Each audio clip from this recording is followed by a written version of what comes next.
Are you going to take it for a drive?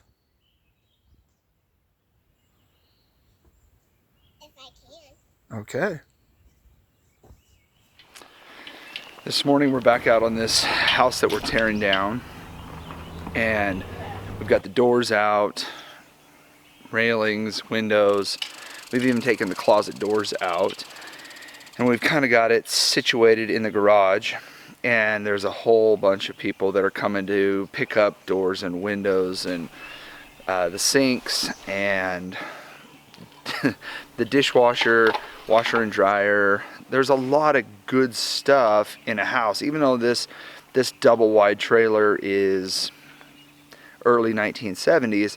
It's been upgraded, and there's a lot of good decking material. They did all new vinyl windows, new doors. They put a metal roof over the top of it, and there's some really good materials. And when you look at what it costs to buy materials at Home Depot or your local material supplier, home center, whatever that is, if you can pick up materials on a secondhand market, you can pick them up for pennies on the dollar. So we're trying to find a good home for a lot of this material. There's a lot of folks here in North Idaho that are building their own home, or they've got buildings for animals, whether that's a chicken coop or a shed for your pigs, or some kind of shade structure for a horse, or whatever it is that you're building. There's plenty of good materials here, and it is a lot cheaper to pick them up secondhand than it is to go down and pay retail at Home Depot or whatever the local home center lumber store happens to be. So my job is to get this all gone, every bit of it, nothing but dirt left. We'll leave the power service. It'll be disconnected from the house, but the power service will be here. The water line will be here, but it'll be disconnected from the house. And that way, down the road, when the owners want to build a house, those utilities will still be here. We're going to leave the septic tank in, the leach field in, but we'll disconnect from the house. So we'll remove the entire double wide trailer, all of the everything from the roof to the ground, and nothing but dirt. But we'll mark where the line from the septic tank comes in. Typically what we like to do is dig down, find the pipe, cap the pipe, and then take a 2x4 and bury that, so that the next guy that has to come along and try and find it can just go right to the 2x4 and dig down and really quickly find that, because it might be us that comes back to reconnect, to find those, to dig the foundation and start building the house. So we want to make that as easy as possible for ourselves or for the next guy that comes along. We'll do the same on the power service, and we'll do the same on the water line. Make those really easy to find and connect to down the road. Now the water line, we'll dig that down to as low as we can find that, hopefully back down the trench where that water line is hopefully buried at 4 foot or something. We'll find that, and we'll cap it off, and we'll bury a 2x4 that sticks up out of the ground, and then fill that in.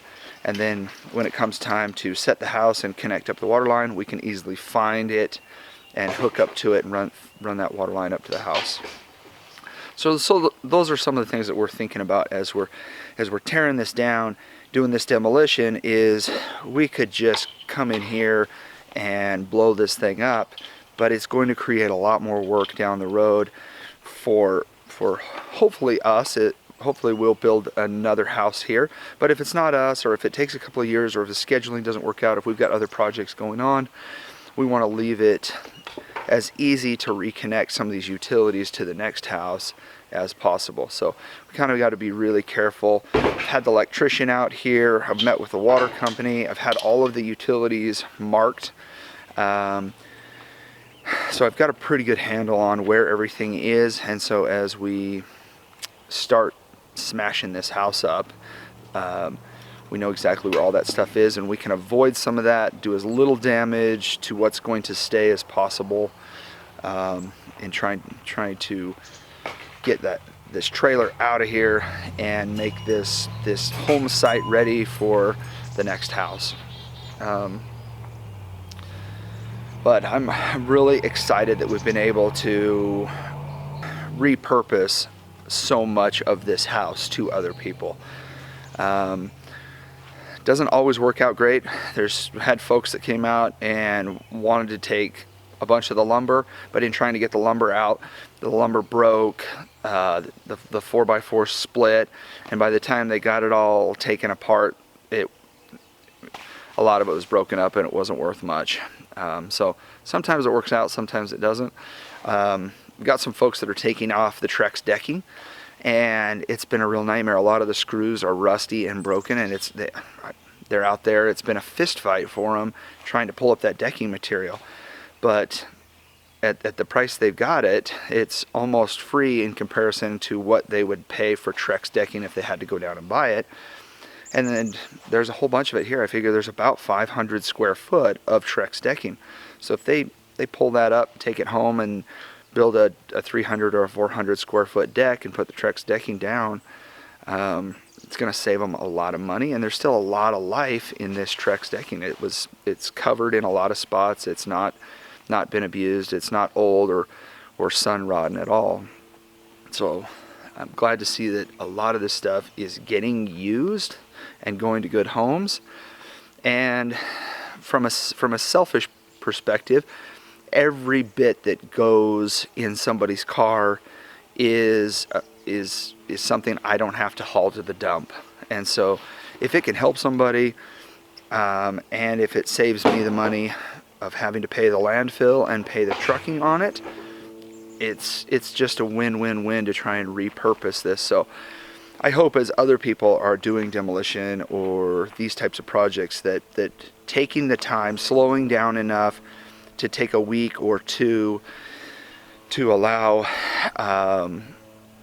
somebody to come in and pull a lot of this stuff out can not only save you money on the demolition costs, but it can create a lot of value for neighbors, for the community, for other people in this area who can then purchase those materials at a fraction of cost.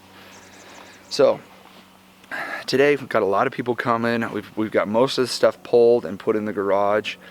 Well, what's left of the garage. Some folks came and took the metal off the roof. But that's what we're going to work on today, is seeing how much of this stuff we can get loaded up and hauled out of here. You can see we've got Ed Torres Trucking brought the truck up, and he's got it parked here, and we've just kind of been using it as an on-site dumpster to throw trash in and try to keep things cleaned up. I don't want the windstorm to come up and start blowing trash into the trees and that kind of thing, so we're trying to keep everything, you know, there's like underneath the sink in the bathroom, there's all sorts of cleaning products. There's sponges, there's towels, there's in the kitchen, in the cabinets, there's napkins and all sorts of stuff. And now with no doors, no windows in the house, I want to get all of that junk that could blow around, get it and throw it in the dump truck. And we'll probably, by the time we get the excavator here on site and start smashing this thing up, we'll probably have close to a full load. And so Ed can come in and haul that first load of trash up to the dump, bring it back, and we'll start reloading him.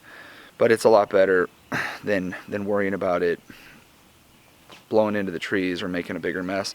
And it's been nice as we've had people here working to have a place to put trash and garbage and those types of things. I mean, there's floor mats and pieces of carpet and tar paper off the roof, and so it was really nice of Ed to bring the truck up and leave it here for a couple of days as we're pulling this thing apart.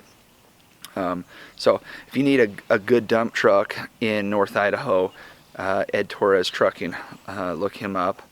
We'll get you, I'll leave his number here. You can give him a call, and he's great for hauling rock, hauling trash, moving dirt, whatever your needs are. Give Ed a call. He's been great to work with. So we'll take you along and see if we can get this house pulling apart.